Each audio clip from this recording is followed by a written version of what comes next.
Les maladies cardiovasculaires sont la principale cause de décès prématurés et d'incapacité dans la région européenne. On estime qu'en 2019, 4,2 millions de personnes en Europe sont décédées de maladies cardiovasculaires, représentant plus de 2 décès sur 5, soit environ 43%. Plus de 8 décès sur 10 liés aux maladies cardiovasculaires en Europe en 2019 étaient dus à des crises cardiaques et des AVC. Cela équivaut à 10 000 décès par jour. Une chose importante à garder à l'esprit est qu'on entend souvent des gens dire « il était en pleine forme, il allait très bien, puis il a eu une crise cardiaque ». Mais ce n'est pas vrai. Il n'était pas en bonne santé. Si vous avez une crise cardiaque, vous n'étiez pas en bonne santé la veille, car c'est un processus pathologique qui prend des décennies. Et certains de ces signes vont apparaître des années avant, tandis que d'autres, plus graves, pourraient survenir peut-être une semaine avant. Pourquoi aujourd'hui, nous allons parler des signes d'avertissement clairs que vous pourriez ressentir avant une crise cardiaque. Commençons. Le premier signe est une fatigue inhabituelle, c'est-à-dire que vous êtes fatigué sans raison apparente. Si votre cœur ne fonctionne pas bien, vous pourriez alors avoir ce qu'on appelle un œdème, un terme très courant lié aux problèmes cardiaques, et qui signifie simplement un manque de sang. Le sang, bien sûr, transporte les nutriments et l'oxygène vers toutes les cellules du corps, y compris celles du cœur et du muscle cardiaque. Si le cœur ne reçoit pas les ressources dont il a besoin, il va évidemment peiner car il doit toujours accomplir le même travail. Mais s'il peine, il y aura alors moins de sang fourni au corps, et si le corps ne reçoit pas de sang ni d'oxygène, il y aura moins d'énergie produite pour toutes les cellules du corps, ce qui pourrait entraîner de la fatigue. Cette fatigue est différente de la simple somnolence. Il s'agit plutôt d'une fatigue physique où vous êtes tout simplement épuisé, surtout lors d'efforts. Mais dans les cas graves et à des stades plus avancés, vous pourriez aussi ressentir cette fatigue au repos. Ainsi, au début, vous seriez fatigué en essayant de faire quelque chose, mais ce n'est pas la même chose que d'avoir envie de dormir.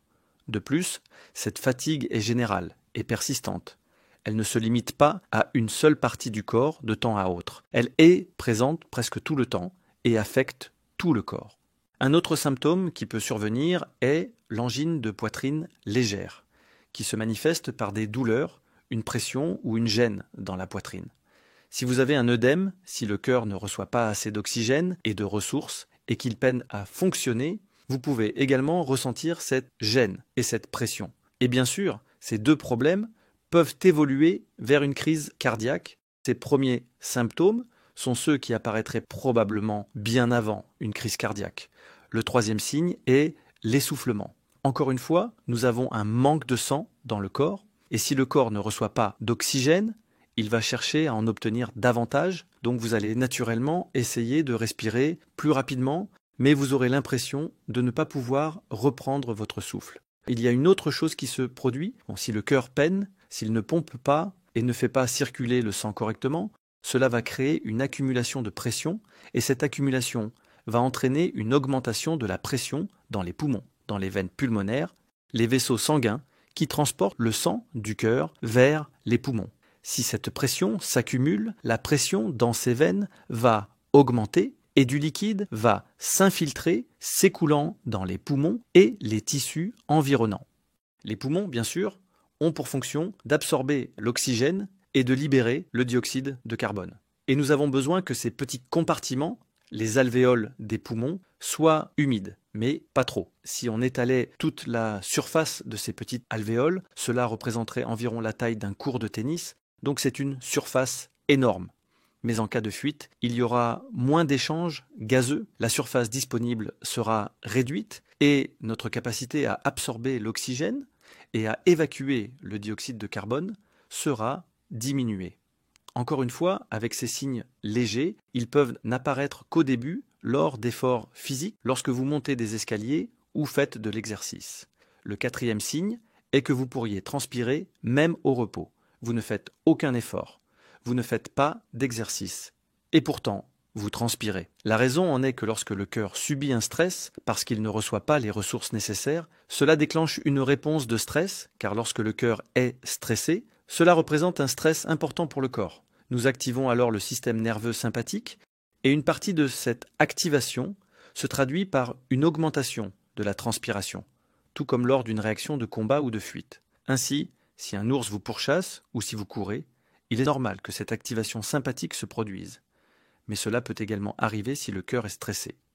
Le 5e signe est une faiblesse inexpliquée, et nous parlons ici de symptômes plus graves. Cela diffère de la fatigue générale. Il s'agit davantage d'une faiblesse physique qui peut souvent être plus localisée, comme si vos jambes ne vous portaient pas ou que vos bras n'étaient pas capables de fournir l'effort. Cela peut aussi survenir soudainement, et si vous ressentez l'un de ces signes de manière plus soudaine et plus sévère, cela pourrait indiquer qu'une crise cardiaque est imminente. Le 6e signe est la nausée et les vomissements. Pourquoi cela pourrait-il arriver en cas de stress cardiaque? Eh bien, c'est dû au nerf vague. Vague signifie errant, car ce nerf part du crâne, c'est un nerf crânien, et descend jusqu'au ventre. Il s'agit de l'activité parasympathique, ce qui signifie l'opposé de la réponse de lutte ou de fuite. Cela signifie que c'est le nerf qui régule l'alimentation et la reproduction, donc il ralentit les choses. Le nerf vague est l'approvisionnement nerveux, qui ralentit le cœur. La réponse de lutte ou de fuite l'accélère, et le nerf vague le ralentit. Mais lorsqu'il ralentit, quand nous n'avons pas de réponse de lutte ou de fuite, c'est aussi à ce moment-là que nous essayons d'acheminer des ressources vers l'intestin pour digérer les aliments. C'est à ce moment-là que le flux sanguin vers le tractus digestif est activé. Mais si nous subissons beaucoup de stress, un stress extrême sur le cœur par exemple, nous activons ces nerfs avec des signaux très élevés, de forte fréquence, et il peut y avoir un petit débordement sur ces nerfs, ce qui entraîne un mélange des signaux. Les signaux du cœur et ceux de l'intestin ne sont pas séparés aussi clairement, donc ils commencent à s'affecter mutuellement. Et maintenant, si nous avons un stress cardiaque, le corps réagit par des nausées et des vomissements. Le 7e signe est que vous pourriez ressentir des étourdissements ou un léger vertige. Pourquoi cela? Parce que nous avons dit que lorsque le cœur ne reçoit pas les ressources, il réduit son débit. Et l'endroit le plus difficile pour faire circuler le sang est, bien sûr, contre la gravité, et la tête est la partie du corps la plus éloignée du cœur en termes de gravité. Donc si nous réduisons le débit cardiaque, le cerveau peut en souffrir car il y a moins de flux sanguin vers celui-ci. S'il y a moins de flux sanguin, il y a moins de nutriments, moins d'oxygène, et nous pourrions ressentir des légers vertiges.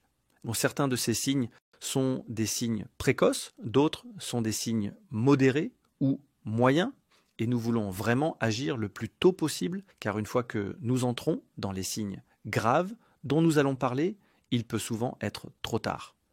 Cela peut très bien correspondre au moment où une crise cardiaque survient, le même jour ou le lendemain. Le signe numéro 8 est une douleur sévère ou une pression dans la poitrine. Et certaines personnes ont décrit cela comme si un éléphant était assis sur elle, une pression écrasante dans la poitrine. Cela est dû à un blocage important. Il y a une réduction significative du flux sanguin vers le cœur, et maintenant, le cœur souffre vraiment. Et lorsque cela devient aussi sévère, cela pourrait être le dernier avertissement. Donc si vous avez ressenti quelque chose de ce genre, ne l'ignorez pas. Assurez-vous de consulter un médecin et de prendre des mesures. Le signe numéro 9 est également très sévère. C'est lorsque vous ressentez de la douleur qui irradie vers le bras gauche. Et vous pourriez également avoir cette douleur dans la mâchoire, le cou ou les épaules. La raison pour laquelle nous ressentons cela s'appelle douleur référée. Cela représente un stress cardiaque significatif. Nous allons probablement subir des dommages tissulaires car nous privons sévèrement le cœur de flux sanguin et d'oxygène, et encore une fois, c'est un signe très sérieux que vous ne devez absolument pas ignorer. Le signe numéro 10 est une sévère difficulté à respirer. Nous avons mentionné précédemment que vous pourriez avoir une légère dyspnée avec l'exercice.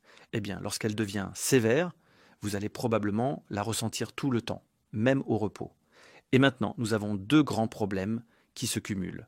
Nous avons cette accumulation de liquide dans les poumons dont nous avons parlé, mais cela devient plus sévère, donc nous avons moins d'échanges gazeux, moins d'oxygène dans le sang, mais en même temps, nous avons un cœur de plus en plus faible, donc nous réduisons ce débit cardiaque, ce qui signifie qu'il pompe encore moins de sang, et il y a moins d'oxygène dans le sang qui est pompé. C'est donc comme un cercle vicieux, et notre fonction cardiovasculaire est gravement compromise, et ce cœur est en détresse sévère. Et si nous ne l'avons pas déjà fait, nous devons vraiment obtenir de l'aide immédiatement. Et la solution, bien sûr, est de changer votre mode de vie à plusieurs niveaux dès que possible, le plus tôt possible dans ce processus de maladie. Si vous ressentez l'un de ces symptômes, il est crucial de consulter votre médecin immédiatement. La détection précoce et une attention médicale rapide peuvent faire une différence significative pour prévenir une crise cardiaque ou minimiser son impact. Ne attendez pas que les symptômes s'aggravent. Prendre les mesures nécessaires pour vous protéger, comme demander un avis médical, effectuer des changements de mode de vie et suivre les recommandations de votre médecin, peut sauver des vies. N'oubliez pas que votre santé cardiaque est essentielle et aborder ces signes d'alerte tôt peut vous aider à mener une vie plus longue et plus saine.